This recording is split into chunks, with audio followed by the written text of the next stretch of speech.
Hey kids, thanks for being here for our Kid Life midweek Bible study. I'm so glad you're here. Man, we had a great time this past Sunday talking about David and how he was going after Nabal, and a young lady by the name of Abigail stepped in to save the day. Well, she was a peacemaker.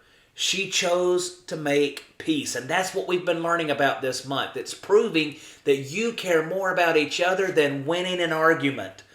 Well, look, before we get into all of that, why don't we do this? I want you to go grab several pieces of paper, maybe a pen or some markers, colored pencils, crayons, whatever you've got around, and you might even want to grab a stapler.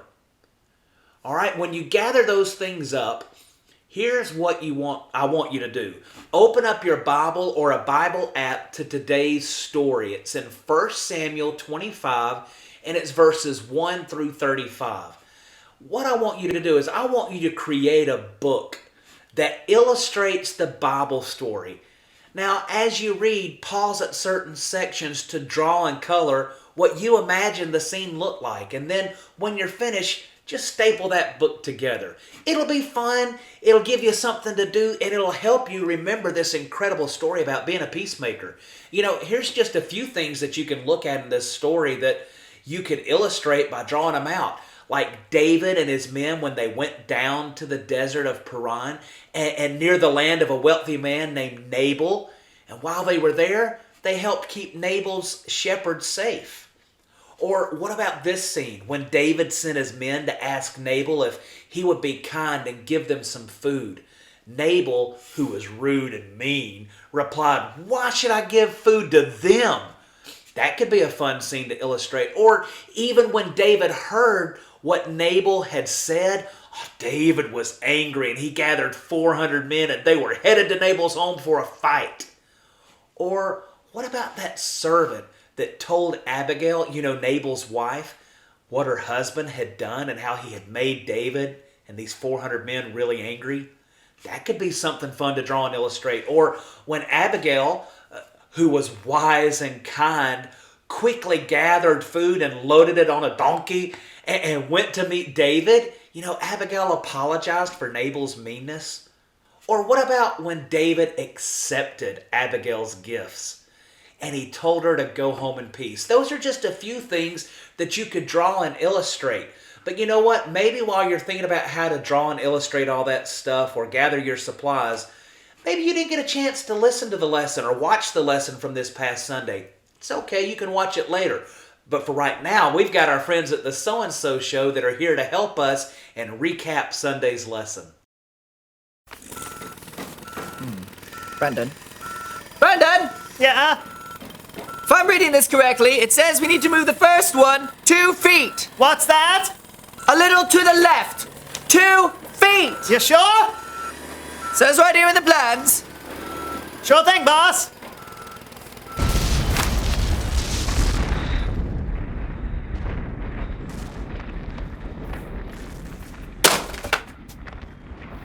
You sure you're reading that right? I mean, it might be upside down. What are those? Blueprints.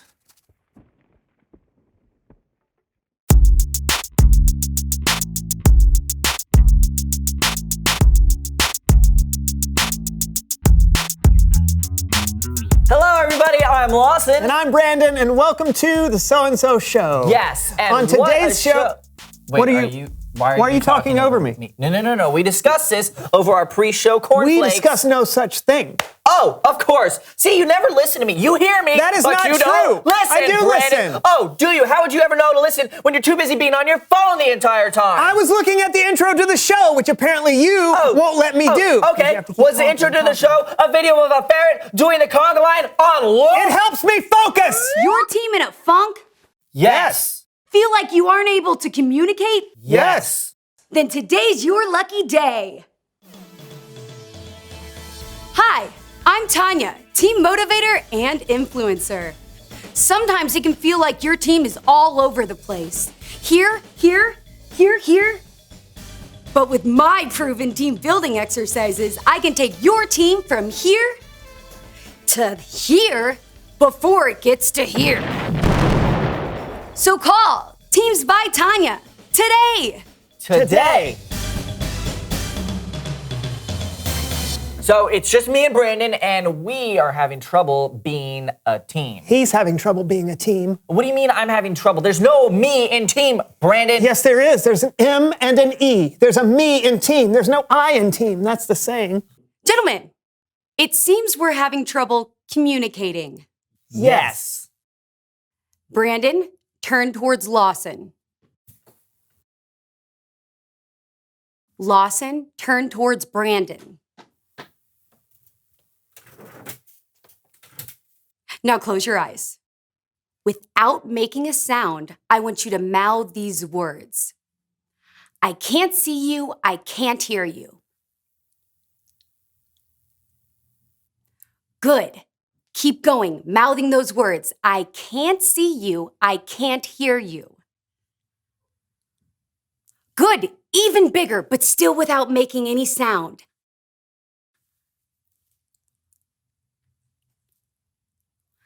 Good, good, yes! Bigger, bigger. Good, I can't see you, I can't hear you. Now stop. Open your eyes. Look at each other. Good. Now close your eyes again. Okay, I want you to slowly open your eyes. Very small, barely open your eyes. Whisper these words, Brandon, to Lawson. I see you and I hear you. I see you and I hear you. Even quieter. I see you and I hear you. Good. Lawson? I see you and I hear you. Good. Keep repeating that. And each time, I want you to open your eyes a little bit wider and get a little bit louder. I see you and I hear you. I see you and I hear you. Good. Keep building that. I see you and I hear you. I see you and I hear you. I see you and I hear you. I see you and I hear you. Louder! Tell them! I see you and I hear you. I see you and I hear you. Yes, louder! I see you and I hear you. I see you and I hear you. I see you and I hear you.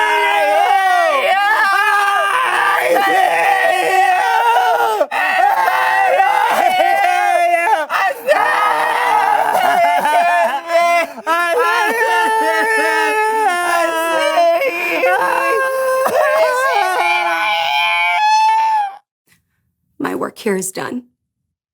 Now it's Bible story time with Kellen.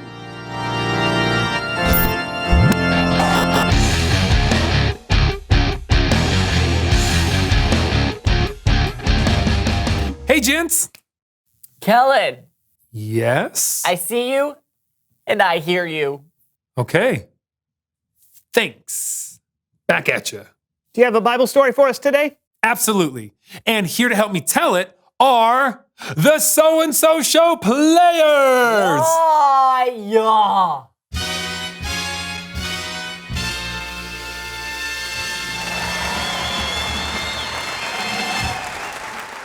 Today's story comes from the book of 1 Samuel, chapter 25. There was a man named Nabal. Nabal was known to be rude and mean, and he was married to Abigail, who was wise and clever. But we'll get to her in a minute.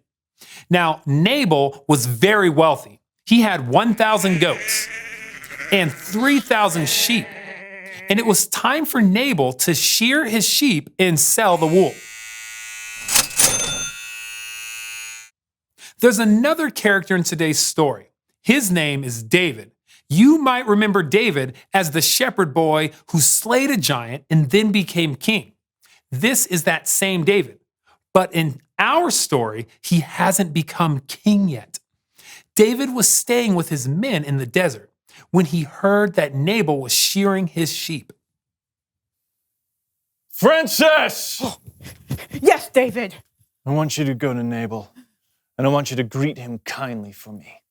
And then I want you to remind him of how well we treated his men when they were with us. And lastly, I want you to ask him Ask him if there's anything he can share with me and the other men. Go! Yes, yes, sir.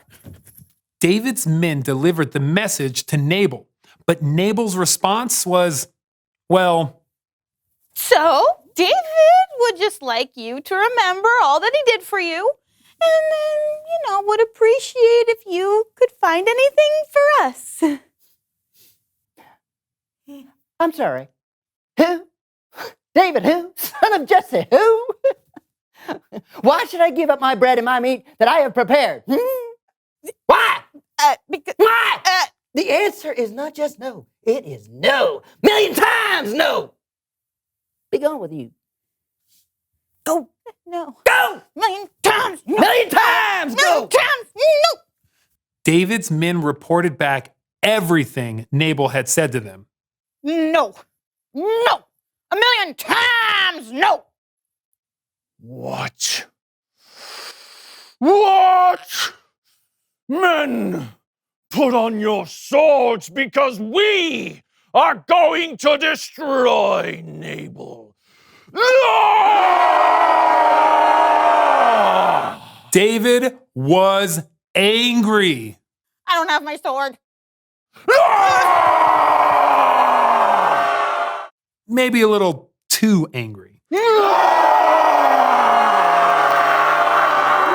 Now, Nabal was in big trouble unless somebody could stop David. That's where Nabal's wife, Abigail, comes in.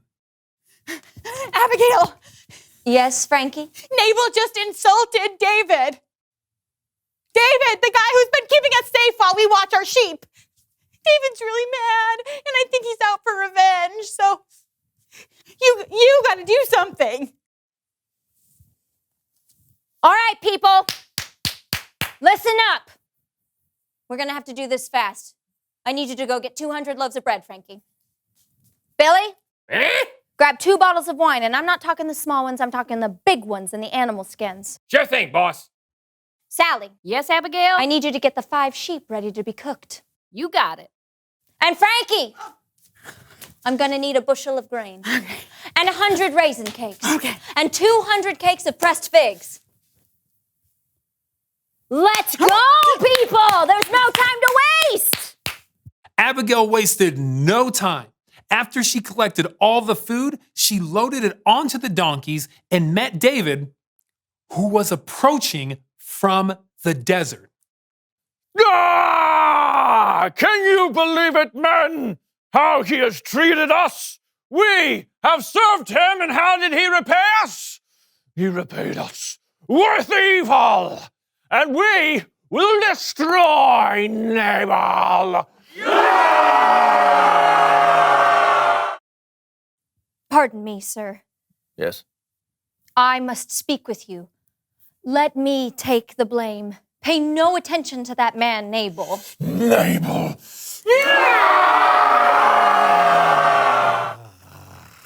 He's really not worth getting that worked up over. Who? Nabal. No. Eyes, right here. His name means... What? His name means fool. Yes. He does many foolish things. Oh, yeah. Yes. Nabal. So you don't need to kill Nabal, do you? Yeah! No. No. No. No. No. You see, God has prevented you from killing Nabal and his men. And I have brought many gifts for you to have. Ah. Yeah. So you have. It's very kind. So you don't need to kill Nabal. God will take care of it. He's going to appoint you king over all of Israel, and you don't want to have to worry about how you killed Nabal and didn't have to, right? Yeah, you make a lot of sense. Thank you. I just ask that when you're king, you remember me. All right. All right. Go. You may go in peace. I have heard what you have come here to say, and I will do as you have asked. Goodbye. So Abigail returned home and David stayed put. With her quick thinking, Abigail was able to make peace. The end. Great story, Callan. Thanks. And many thanks to the So-and-So Show players.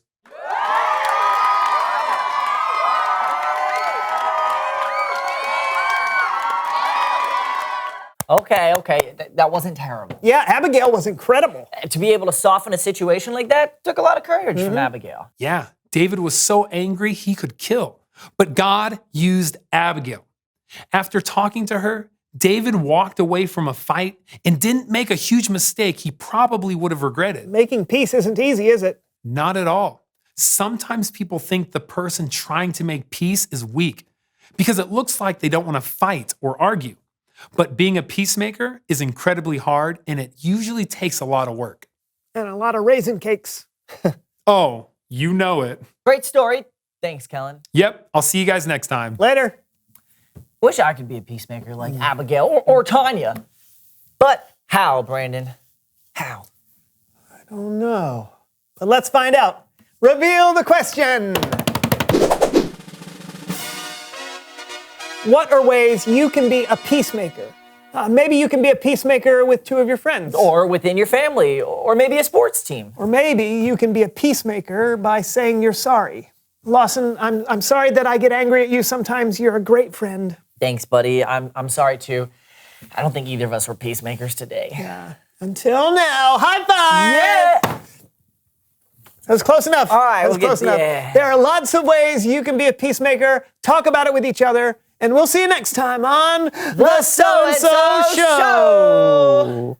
I can't see you. Good. Oh, I can't hear you! What did you say, Brandon? I can't see you. Tanya! I can't see. Are my hands still over my ears? I can't see you. Why are my eyes closed? I can't see you. I can't hear you. I can't see you! I need water! I need a nap. Good. I need water! Good. This I is need a team nap. building. I can't see the point. Why? Good work, Tanya. Yeah. I do that.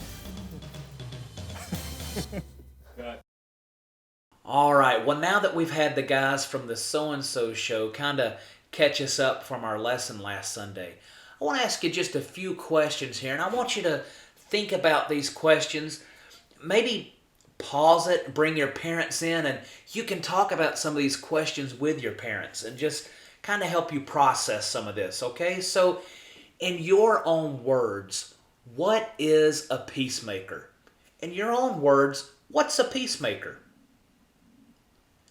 Well, here's another question for you. In our story today, who do you think was the peacemaker?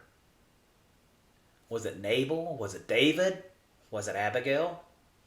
You know, not only who in the story was a peacemaker, but who was not the peacemakers. Why don't you consider them to be peacemakers? Well, have you ever had to be a peacemaker in a tough situation? Yeah, me too. What did you do? How did it make you feel afterwards? You know, I can remember a couple of times having to step in with a couple of guys who were going at it and try to break it up before things really got ugly. And I'll be honest with you, I was nervous and scared, but in the end, when they didn't get in a fight, when they did kind of hug and make up, I felt pretty good about it. And I'm sure you did too. Well, are there any situations right now where you could be a peacemaker? I mean, certainly I don't hope that there's bad things going on in your life, but is there a situation at school where maybe some of your friends are getting at odds with each other? Could you step in and possibly be a peacemaker? Or maybe you have a brother and a sister in your family that are kind of at odds with each other. They're arguing a lot, and maybe you could sit down with them and talk to them and try to be that peacemaker. And you know what? We've got a great verse this month that's kind of encouraging us to do that. You remember what it says in Romans 14:19? So let us do all we can to live in peace. And let us work hard to build up one another. Just remember, kids, our bottom line this week is you can show you care about others by being part of the solution. Well, look, I love you. Thanks for watching again this week. Join us this weekend. We've got a great new series starting up. It's all about running. I don't want to give it all away, but I promise you it's going to be fun and you don't want to miss it. Well, until we can see each other again this weekend, right hand up in the air, high five. I'll see you soon.